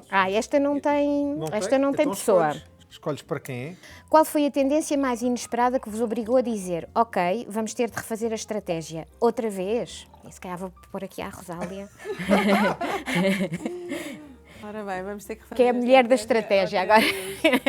Exato, deixa-me pensar. Vamos ter que fazer a estratégia outra vez. Provavelmente o momento foi mesmo no Diário de Notícias, porque a administração anterior tinha decidido tornar o histórico Diário de Notícias semanal. E quando me convidam para assumir a direção, a ideia era lançar um diário de novo. Portanto, foram 155 anos de história de diário, teve ali um interregno que não chegou a 2 de semanal, ou cerca de 2 anos, e depois vamos relançar outra vez. Ora bem, vamos refazer disto tudo outra vez. Voltar aos fundadores em 1864, voltar a desenhar um jornal que diga respeito às pessoas, mas que tenha ao mesmo tempo uma grande componente digital, porque hoje em dia o papel e o digital têm de andar de mãos dadas, e portanto foi preciso reinventar um jornal que já estava bastante adormecido, para ser simpática nas palavras, e torná-lo novamente interessante para o leitor, interessante para os patrocinadores, interessante para a agenda política, para a agenda económica, e esse foi provavelmente o grande desafio da minha vida ao longo destes anos todos, só falando do projeto de mídia. Depois foi preciso reinventar-me quando entrei no mundo corporate na EY, que foi outro projeto também que... Estratégia mais pessoal. Exato, estratégia mais pessoal, e que foi preciso dar tudo, mas respondendo à tua pergunta, acho que foi mesmo esse o momento. Sim, mas isso. Agora que estavas a dizer uma coisa que me faz lembrar fazer um paralelismo, que é nós às vezes entramos num caminho, caminhamos e depois dizemos, bem, acho que não é bem este caminho, volta atrás e volta. E o volta atrás pode ser para ir à mesma, lá está, como tu dizias, às origens. Basics, ir às origens, o que funciona. Ou seja, os caminhos... Equipa que vence não se mexe, não é? Exatamente. Equipa que vence não se O mexe. lado que os líderes têm muitas vezes em assumir que é mesmo para dar o passo atrás. Então vá, Rosália, agora é a minha vez, então vamos ver o que é que nos sai aqui. Se disser Rosália, não vale. Ui, não diz nada, já estou com a Maria, vou forçar um bocadinho. Então, a autoridade de marca ainda se constrói com o tempo, ou agora basta um collab ou um TikToker que não sabe conjugar os verbos? Maria, até para ti. Eu confesso que, por causa daquela história que estávamos a falar há bocado, da linguagem de conseguirmos envolver a equipa, eu não tinha TikTok e tenho agora há relativamente pouco tempo, mas tive que me impor a mim própria tempo para estar no TikTok, porque aquilo é altamente viciante, de facto. Pronto. E custa-me muito o não saberem conjugar verbos. Tenho apanhado algumas coisas muito boas a nível de comunicação. Acho que as marcas têm muito que aprender ainda para estar em linguagem de TikTok, e é onde os miúdos estão hoje em dia, onde os futuros consumidores estão hoje em dia. Portanto, é de facto importante assumirmos que o TikTok faz parte do nosso presente, é uma ferramenta de comunicação como outra qualquer. Se calhar daqui a 5 anos, aliás, por causa da inteligência artificial, eu no outro dia ouvia que já não há prazos de 5 anos, vai haver prazo de 1 ano, ou seja, o que tu há bocado dizias, não, porque eles vão ser super, eles não, nós ainda vamos ser, porque eu acho que no final deste ano já vai estar tudo muito mais acelerado do que nós imaginamos, temos que ter, de facto, capacidade de adaptação muito rápida, mas voltando para as marcas e para o TikTok, acho que, soltar malverbos nunca, o TikTok é uma ferramenta super válida para uma marca, mas acho que uma marca se faz de vários tipos de comunicação diferentes e com tempo. Ou seja, uma marca, efetivamente, que queira ser reconhecido no tempo como tal, tem que ter uma capacidade muito grande de comunicar em todas as suas vertentes. A comunicação é somatória, não é? E tem que ser multiplicadora. É preciso ter muito cuidado e ainda há alguma dificuldade de pessoas que não se estão a conseguir atualizar tanto, de conseguirem comunicar nestas ferramentas de uma forma própria para as pessoas que utilizam estas ferramentas, porque hoje em dia quem utiliza o TikTok já não utiliza Facebook e nós ainda vemos que os posts são até replicados automaticamente, não é? Depois é uma tristeza porque vamos à página do Facebook e aquilo não mexe. Há muito poucas pessoas que ainda, já estão, as que estão para lá do terceiro, não é? Estão no quarto. Se me dá um tic-toc. Mas é verdade, ou seja, eu acho que a forma de criar uma marca é ser consistente. A consistência é muito importante em tudo na vida, mas nas marcas também, é ter propósito e ter aqui algum fundamento, seja que propósito for. Eu também acho que a certa altura não se aguenta já com os propósitos só sustentáveis, não é? Ainda agora na Dinamarca havia lá uma frase que dizia o greenwashing, não sei o quê, aquilo tudo muito superlativo na crítica do greenwashing, e eu também sou bastante crítica relativamente a isso. Acho que é preciso ter propósito, seja que propósito for, é preciso ser consistente, é preciso acrescentar valor à vida dos seus consumidores e é preciso, de facto, saber comunicar muito bem. E isto, na minha opinião, demora tempo, não é feito de um dia para o outro. Porque o que acontece às marcas que são feitas, na minha opinião, de um dia para o outro, é que depois também desaparecem de um dia para o outro. Pronto, portanto, os ciclos de vida... E um fio condutor entre plataformas. É um dos temas que nós abordamos e que eu lembro-me, falava muito disso aos alunos quando dava as aulas, que é, de facto, a forma como a marca entra nas duas partes mais importantes do nosso corpo, que é na cabeça e no coração. Quando entra não sai, não é? Ou seja, eu não sei dizer, assumindo se calhar a idade, não é? Mas eu não sei, acho que nenhum de nós sabe dizer como é que dizemos, dá-me o post-it. Se é post-it ou não me interessa, não é? Mas nós não sabemos dizer outro nome, ou sabemos dizer outro nome. Não, eu não sei. O bloquinho. É um tupperware. E uma bulldozer é uma bulldozer. O Jeep é um Jeep. Um Black and Decker. Ou seja, esse conceito que vai surgindo, estavas agora aqui a falar a propósito das que surgem e que desaparecem, etc. Nós temos coisas muito recentes que são um exemplo claro disso. A gente chama Uber. Não me interessa se é Uber, se é outra marca. É o Bolt, se é não sei quem. Eu digo que chama Uber. Ou seja, e esse princípio tem a ver com a forma como nós... Mas também tem a ver que foi a primeira a chegar, ou seja... Sim. Há aqui uma série de, não é? Às vezes não é o primeiro, às vezes É o meio. É o primeiro. Ninguém diz chama o táxi, não é? Chama Uber. Não, são Mas são sempre desafios. Ainda que eu acho, desculpa Pedro, deixa-me só concluir, ainda que eu acho que adivinham-se tempos de grandes desafios. Eu acho que temos imensa sorte, por acaso, de estar a viver isto a nível de marcas e de marketing, porque o tempo vai acelerar muito e acho que os consumidores hoje em dia, as pessoas mais novas, já não têm o mesmo grau de engajamento com as marcas que eu acho que nós tínhamos, não é? Tudo durava muito mais tempo, não é? Tudo durava muito mais tempo e agora mais, e nós ainda acelera. somos bastante leais a uma série de coisas. Imaginem, e eu acho que tive esta discussão há muito pouco tempo, que é, eu, por norma, só bebo Coca-Cola. Quando não há Coca-Cola, há outras marcas, eu não bebo, peço outra bebida. E perguntam-me assim, então, mas tens bebido Pepsi ultimamente? Ou outra marca qualquer? Pá, não, mas eu só bebo Coca-Cola. Isto é, acima de tudo, lealdade com a marca.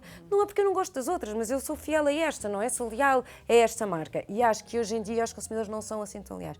E com isto tudo a acelerar muito depressa, não é? A acelerar muito, é um pleonasmo a acelerar muito depressa. A acelerar muito, acho que as marcas têm grandes desafios pela frente. E aí eu acho que não é só uma questão dos comportamentos e das faixas etárias, acho que é uma questão mesmo dos desafios económicos. Como o poder de compra ficou muitíssimo pressionado, não é? Desde a pandemia e acentuou-se com a guerra essa depressão do poder de compra, claramente as pessoas têm de adquirir aquilo que está ao alcance da sua carteira. E isto é um desafio também para a lealdade das marcas que está a desaparecer e não me parece que vai passar ao longo deste ano e do próximo, porque realmente o mundo está a virar do avesso, não é? Não, houve aqui um grande tilt, não é? Os Covids e tudo isto gerou aqui um grande tilt mundial. O Trump, desculpa interromper, com as tarifas, não é? O que vem aí. E aquilo que eu sinto com as gerações mais jovens, ou seja, nós temos muito contacto com estas gerações, é que há uma espécie de saturação das marcas. Ou seja, aquilo que eu sinto nas camadas mais jovens é que há uma espécie se calhar, lá está, há muitos anos atrás as marcas eram poucas. A marca, ou seja, a disciplina da marca era uma coisa relativamente recente, a publicidade é uma coisa relativamente recente. Portanto, esta questão da marca ser construída é uma coisa nova, pronto, diria eu. E as marcas eram também educadoras da sociedade, ou seja, as boas marcas, as grandes marcas, tinham um papel um bocadinho de educação também, e de passar cultura, uma cultura, seja ela qual seja. Seja ela qual for. Educação não quer dizer que fosse... Imagina, exatamente. Dos Marlboro, não é? Sim. Aquilo era um estilo. Exatamente. Eu, quando tu dizes... Mas era toda uma filosofia. De vida, não estou a falar de educação no sentido de académico. Sim. Cultura, pronto. E o que eu sinto agora é que há uma saturação, há tantas marcas, há tanto acesso a tanta coisa, que eu sinto que as camadas mais jovens, ou seja, os mais jovens, estão saturados de marcas e estão quase a caminhar a tendências, há trends de não ter marca. Por isso é que nós temos assistido, por exemplo, à Vinted a crescer imenso, não é? Que é, lá está, depois ligando aos temas da sustentabilidade e tudo, porque esta questão da marca e do consumo é completamente contrária às ideias. Mas achas que... Mas a Shine também cresce. Que há cada vez... Que é exatamente o oposto. Sim, mas depois é por questões económicas, está a crescer por questões económicas. Ou seja, é uma coisa que se calhar daqui a bocado vamos também pôr as mãos nisso, que é a marca cada vez mais vai surgindo, é o cover, não é? O cover. O cover também já vem daqui a bocadinho. Verdade. Mas calhar te surgiu uma coisa, que era, tu tiras a próxima e vais ver a quem é que calha. Muito bem. Okay. Deixem-me só perguntar uma coisa, que é aos especialistas, não é? Que é, há cada vez mais marcas, concordamos com isso, e portanto é um bocadinho também a causa do que estamos a falar, mas não há marcas que comunicam demais. Eu acho que não há comunicar demais, eu acho que há comunicar bem ou comunicar mal. Exato. E para o target certo ou não para o target certo. Não é, Maria? Eu acho que é isso, exato. Comunicar mal. Que é, imagina, se o público está disponível para receber tanta informação, estamos ótimos. Se calhar, se tu achas que está a comunicar demais, não é para ti, não é? Digo eu. Sim, faz sentido. Ou então a comunicar mal. Não é? Pronto, porque há uma voracidade enorme a nível de consumo de conteúdos, não é? Nós vemos isso com os influencers e vemos isso com os TikToks e vemos isso, está sempre o scroll up, não é? A necessidade de estar constantemente a ver coisas que depois não fixam, isso são outros 500, não é? Mais uma vez, em comunicar bem ou comunicar mal. As pessoas não se fixam, portanto, há uma necessidade muito grande de estar sempre a pôr coisas cá fora, porque quando tu fazes o scroll up, já foste. Um consumo instantâneo, não é? Já foste, pronto. E os influenciadores também têm muito isto, não é? Estão sempre a pôr coisas e é uma coisa engraçada que é, se ele está a comunicar para mim e se ele baixa a intensidade com que põe conteúdos novos, eu vou sentir.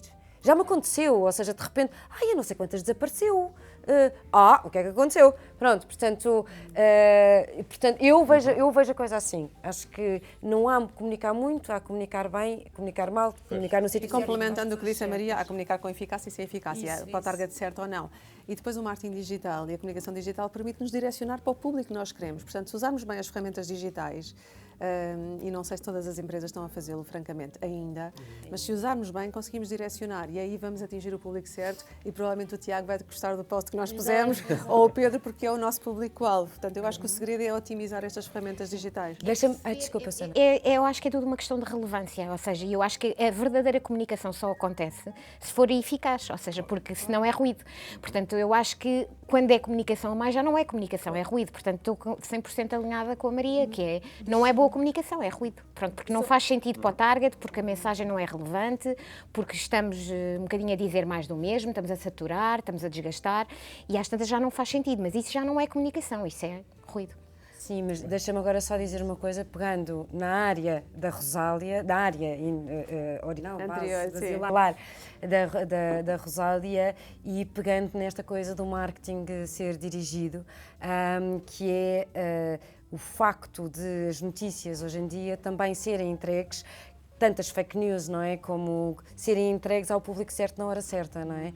Ou seja, nós, e já agora vou aproveitar também para dizer, vamos lançar agora na Briefing um podcast do LPM, em que ele faz exatamente uma reflexão sobre o fim do facto e a ascensão das percepções. Ou seja, nós vivemos numa altura da ascensão de percepções e em que toda a gente acha e que vê e na verdade, isso é um perigo, não é? Um perigo São para as a nossa novas verdades, democracia. sem dúvida. Mas aí os algoritmos também nos têm ajudado na primeira parte, não é? Que é direcionar, têm ajudado muitíssimo. Depois o tema das fake news e da desinformação é um desafio gigante para os jornais, mas também é um desafio gigante para as empresas, porque muitas vezes são confrontadas com fake news sobre a sua organização ou sobre o seu setor e podem reagir a quente, e é aí que entra aquilo que a Susana há bocadinho falava: prevenção de crise, antecipação, planeamento, Aquela parte toda chata. antes de acontecer, a Exato. parte toda chata que as empresas muitas vezes não valorizam e não estão dispostas a investir, mas que claramente com as fake news e desinformação ganham um valor muito acima daquele que tinha anteriormente. São temas desafiantes, são tempos desafiantes, não é? Aquilo que eu estava a E dizer. o meu desafio agora é ler. Vamos embora. A quem é que vai calhar esse? Já tem nome? É a Rosália. O que é que veio? Na UI, já não é, né? Disseste bem? Disse bem, não é? Como comunicam com milhares de colaboradores sem parecer um grupo do WhatsApp da família e desejar um bom fim de semana. A desejar um bom fim de semana. Boa pergunta. Bom, comunicamos para cerca de 2.200 colaboradores, que é o que nós temos em 4 países. É um desafio bastante grande. Obviamente temos de dirigir a informação consoante o mercado e aí também o direcionamento dos posts no digital, e os algoritmos ajudam, é fundamental. Mas comunicamos de duas maneiras, interna e externamente. Tudo o que tem a ver com o go-to-market e os clientes fazemos nas redes sociais, no YouTube, que passámos a criar o YouTube para a UI Portugal e também para os outros países estamos a prepará-lo, e na comunicação externa de redes sociais, e depois com muito media partnership, porque eu, enquanto jornalista, também valorizo muito o papel dos mídias na democracia e em fazer buzz daquilo que é a verdade. E, portanto, temos estes canais importantes. Fazemos também muitas conferências de esclarecimento, de literacia, de dar um sentido àquilo que nós fazemos. Construir um mundo melhor para os negócios é o propósito da UI. Shape the Future with Confidence, moldar o futuro com confiança, é o novo claim deste ano. E, portanto, tentamos incorporar isto tudo para dentro e para fora. Para dentro, criamos vários formatos de comunicação, desde os partners conhecerem-se melhor entre si, com a Partners Talks, momentos de comunicação e de felicidade, porque temos uma Chief Happiness Officer e criamos várias dinâmicas de bem-estar dentro da organização e, portanto, tentamos sempre que tudo se traduza em algo que tem que ver com o trabalho. Por um lado, a tarefa em si dentro da UI, por outro, a tarefa em si junto do cliente, no go-to-market e no interno. E estes dois mundos cruzam-se e, no fim do dia, nós somos só uma pessoa, já não há aquela separação entre o pessoal e o profissional, que era um tema muito em voga nos anos 90, até fazia capas de revistas, se bem se lembram, não é? E na Exame também foi o caso. E eu acho que cada vez mais nós somos uma pessoa só e temos de juntar isto tudo. Portanto, o que tentamos não fazer é exagerar e ter esse grupo de WhatsApp a desejar bom fim de semana, não temos. E tentamos ser muito direcionados. Também percebemos, como dizia há pouco a Susana, que os mais novos se cansam imenso da comunicação. Ou seja, temos a preocupação de não exagerar nos e-mails que saem para a organização, de não exagerar nos call to actions e às vezes a forma de dar a volta a isso é mandar um bocadinho menos ou então mandar algo que tenha mesmo a ver com os seus interesses. Os mais novos mobilizam-se muito pelo propósito, ações de solidariedade, as pessoas aderem imenso quando sai uma comunicação sobre isso. Na área do desporto também, ou sobre uma necessidade de como comunicar melhor, como lidar com o stress. Portanto, este tipo de comunicações funcionam muito bem internamente e diz-lhes respeito diretamente. Não é só a UI a tentar vender qualquer coisa aos seus colaboradores, é mesmo preocupada com eles. Portanto, nesta dinâmica mais humanista, se quisermos, de uma empresa um bocadinho mais humanizada, acho que resulta bem. Mas também, se desejarmos bom fim de semana, também acho que só nos fica bem, Tiago. Desde que os 2.000 não respondam de volta. Não respondam de volta. Mas pronto. A Rosália já falou sobre isso, sobre a questão de pessoas e profissionais não fazem diferença. Está a ver? Isto é uma forma como nós estamos a fazer. Mas é um desafio, é verdade, Pedro, e é um desafio multicultural que encontras na UI, neste caso é concreto, e multiplataforma. E multiplataforma, sim. Porque as culturas são. Eu até dezembro do ano passado liderei durante alguns anos, lá está, os tais projetos de transformação também, uma multinacional brasileira, mas eu responsável pelos mercados europeus, africanos, lá está, África novamente, e também um bocadinho da Ásia. Mas isto para dizer o quê? As culturas eram tão diferentes da forma de comunicar. Brasil, WhatsApp, claramente, não é? Para mim era uma dor de cabeça que me respondessem ao e-mail, mesmo enquanto chefia, enquanto level que eu era, enquanto que o WhatsApp é a componente mais operacional. Mas depois tínhamos muitos grupos de família. Mas a empresa estava, obviamente, a reestruturar-se e a aprender e hoje em dia funciona mesmo muito bem. Mas é um desafio que nós encontramos, não é? E acredito também, estando em várias geografias, que seja... Sim, um exemplo claro, em Moçambique nós não fazemos uma festa de Natal pela diversidade religiosa que há, as religiões são muitas, não é? Fazemos a festa de fim de ano. E, portanto, temos de adaptar. Este parece um exemplo muito simples, e é, mas temos de adaptar. Faz a diferença. De celebração dos objetivos que alcançamos e de celebração do trabalho de equipa, de acordo com a cultura, de acordo com o país onde nós estamos. E, portanto, aí faz-se essa adaptação. E há outros casos, não vou agora aqui trazê-los todos para cima do balcão, senão não saímos daqui. Mas ter essa atenção ao detalhe, não é? Porque todas as pessoas são diferentes e os países são tão distintos. Terminamos com essa? O próximo pode ser, quem é este? Maria. Oh, meu Deus. Ainda por cima com este drama todo, Maria. Maria.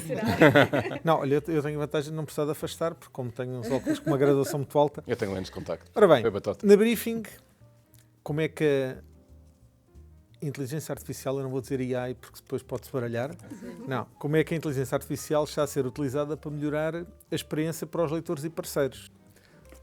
Está a ser, não está? Podes dar alguns exemplos concretos? Eu vou partilhar aqui, enfim, é uma coisa interna, mas acho que não há problema nenhum. Eu sou uma grande entusiasta da inteligência artificial, já há muito tempo que tenho o meu ChatGPT, que eu costumo dizer que é o meu braço direito, o meu braço esquerdo, uso muito. E durante algum tempo houve alguma resistência, porque eu dizia, mas pede ao ChatGPT para fazer isso. E os jornalistas, sobretudo, pensavam que estavam a fazer batota. Ou seja, que estar a pedir para ajudar a fazer a preparação de uma entrevista ou para estar a escrever textos, que ainda hoje não escrevem isso, elas ainda não conseguem, mas para a preparação de entrevistas, para a pesquisa de temas, etc., é uma ajuda muito grande. Pronto, eu sou uma grande adepta e então brincam muito comigo com isso e devagarinho eu acho que nós estamos no caminho certo. Acho que toda a gente está neste caminho, não é? Que é o caminho de aprendizagem, de aprender a fazer os prompts e de aprender a fazer, tirar o melhor que o ChatGPT pode ter, e nós estamos nesse caminho também. Pronto, comigo à cabeça, muito entusiasta, pronto. Lá está. É engraçado que há uns anos atrás, eu lembro quando a dar as aulas tínhamos muito esta questão, que quando as coisas surgem novas, normalmente as pessoas com mais idade vão andando menos... Mas não são com mais idade. Não, neste sentido. Ou seja, eu lembro-me perfeitamente quando 20 e poucos anos entrei e tive o meu primeiro telemóvel.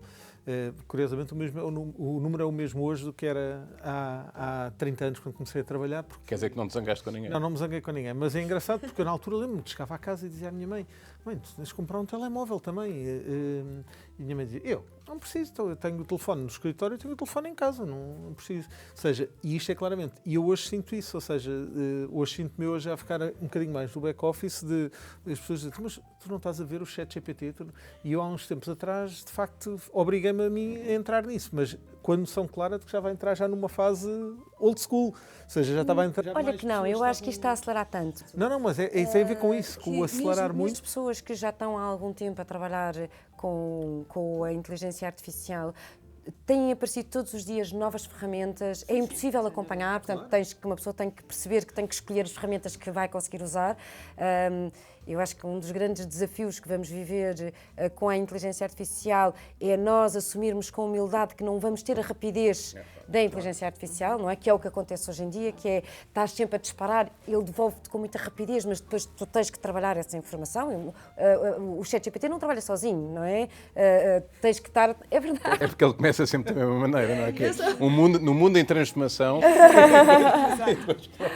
Não, eu com o meu já o treinei, inclusivamente, para ele dizer, sim, tem razão, boa sugestão, aquilo irritava-me e eu disse, não faças mais isso que eu não gosto. O ChatGPT dá graxa. Dá graxa, dá imensa graça. Ainda se percebe quem é que lidera o ChatGPT. Exato. Exato. Mas pronto, mas isto para te dizer que não vai haver atrasos, eu acho que ainda há muito rapidamente vai acontecer, mas não deixes de entrar, por favor. Não. Agora já vou entrando. Mas, ou seja, assumo isso, mas lá está, tem a ver com os 25, pronto, já estamos aqui. Assim, eu acho que há uma coisa que eu gostava só de vos dizer, que é muito engraçado, que a gente quando faz estes convites é numa perspectiva um bocadinho mais profissional, mas eu gosto muito que a gente consiga ter estas conversas muito abertas, muito pessoais e profissionais, ou espontâneas. Espontâneas. Roteiros, não é? E tem a ver com isto, não é? Quer dizer, espero que vocês também tenham percebido porque é que os desafios de não ter contado nada ao início, do que é que a gente vinha fazer, etc. Tem a ver com isto, não era para trazer já os discursos tratados. Pelo ChatGPT, ao GPT. E não conseguimos fazer a prova. E porque eu acho que isto é muito interessante, percebermos aqui estas nossas... Todos nós somos pessoas e profissionais e pessoas, e portanto acho que é interessante, não sei se... Tenho uma pergunta que gostava de fazer. Pronto, final. então vais. Que é... Ainda ninguém te fez uma a ti, mas estás com Não, mas estão à vontade. Eu acho que já fiz. Eu fiz. Exatamente, não é? Então vou devolver até e depois estende-se também. Rosália, qual foi a pessoa até hoje que mais acreditou em ti? Que se calhar quando tu duvidaste de ti própria em determinado momento. Bem, esse é E colo já outra pergunta, que é para agilizarmos também a coisa, que é, porque pode ser a mesma pessoa ou não, não é? Se havia alguém que gostarias de agradecer. Sim. Olha, quem mais acreditou em mim é difícil, porque nos vários momentos em que fui tendo mais responsabilidade, na verdade, cada um daqueles administradores que me convidou, ou diretores na fase inicial, acreditou em mim de uma maneira extraordinária. E, portanto, eu tenho de desagradecer a todos, mas não vou agora dar aqui a lista, porque são 30 e tal anos de carreira. Eu sei que não fica bem dizer isto, não é? Muita experiência. 25, mas cada diretor e cada administrador teve aqui um papel determinante, não é? De ter acreditado que uma miúda, uma mulher, o que seja, era capaz de... E mesmo quando nós próprios nos questionamos, será que eu sou a pessoa certa? O meu princípio foi sempre, bom, se alguém acreditou em mim, eu vou agarrar a oportunidade e vou fazer. E, portanto, a todos eles deixo o meu agradecimento. Se há alguém em particular a quem eu devo agradecer, e permite-me trazer aqui um lado pessoal, é o meu marido e aos meus filhos. Tiveram uma pachorra enorme para ver uma mulher como eu a fazer fecho de diários até às 11 da noite, dias e dias de seguida, e fins de semana a trabalhar, e, portanto, é a eles que eu devo agradecer. Espero que sim. Fica para eles o meu agradecimento. E terminaste da melhor forma, porque terminaste a tua resposta, porque de facto é isto, o âmbito é também pessoal, não é só no sentido de quem é que acreditou em nós na perspectiva corporativa. Sim. Aliás, eu quando te fiz esta pergunta, eu dizia, eu quero agradecer ao meu pai e à minha mãe. Porque, na verdade, foram eles que me deram aqui. Não, mas eu tenho muito como a Rosália, porque, na verdade, eu fiz tanta coisa ao longo da vida, em coisas tão diferentes umas das outras, em mais do que um hemisfério, não é? Portanto, é muito difícil escolher uma pessoa e tenho muito medo de ser injusta com outra pessoa qualquer, sobretudo isso. Claro. Portanto, agradeço muito a toda a gente que me foi empurrando e que me foi levando. Acho que é mesmo muito importante. Aliás, eu uma vez escrevi num post qualquer que dizia agradeço a todos os que me ajudaram e aos que me dificultaram também, porque me provaram que eu era capaz de seguir em frente. E agradecimento eu também tenho com as pessoas que me rodeiam de uma forma mais próxima, não é? O meu filho Afonso e neste caso a minha mãe, porque os outros já cá não estão, mas sem dúvida nenhuma as pessoas que estão ao meu lado mais próximo e que de alguma forma nos fazem dividir a atenção e que muitas vezes ficam com mais saudades ou com... damos de nós menos do que poderíamos ter dado por causa do trabalho. Pronto, eu acho que é isto. É uma abelha? Não é. Não sei o que é que está aqui. É a primavera. Pronto, portanto, basicamente também alinha aqui com a Rosália. Lá está, é mesmo difícil, ou seja, porque eu acredito que mesmo pessoas que se calhar não eram tão vocais ou não eram tão evidentes o apoio, acho que depois olhando para trás e fazendo este exercício de retrospectiva, eu acho que acreditaram, porque lá está, porque apostaram em mim e porque me deram a mão, ou porque só pelo facto de terem dado a oportunidade e de eu ter continuado, é sinal de que de alguma maneira acreditavam em mim.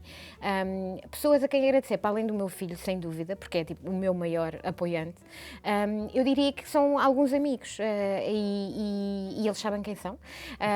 E são aquelas pessoas que, no matter what, vão sempre acreditar em mim e acreditam em mim, não só do ponto de vista profissional, mas também do ponto de vista pessoal, que acho que isso também é importante. Ou seja, é não só dizer, ok, tu és capaz de fazer isto profissionalmente, mas não, tu és capaz enquanto mãe, tu és capaz enquanto mulher, tu és capaz enquanto filha, enquanto... Pronto. E acho que essas pessoas, lá está, sabem quem são e acho que são super, super importantes.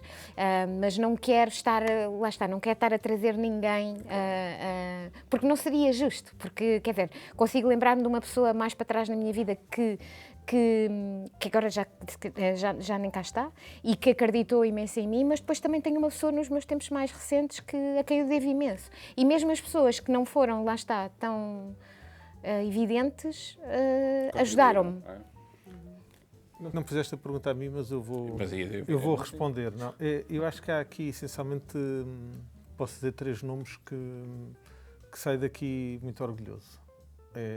Uma Maria, uma Rosália e uma Susana, porque é muito engraçado a gente conseguir ter estas conversas que são muito pouco profissionalizadas, no verdadeiro sentido do termo, e é engraçado a gente conseguir ter estas conversas, a gente já se conhece há algum tempo, obviamente sempre mais numa primeira abordagem profissional, mas é engraçado quando nós conseguimos sentar-nos aqui à volta de um balcão e termos estas conversas mais tranquilas, e deixar algumas mensagens também, porque é o que vem para os próximos tempos, no fundo termos essas mensagens.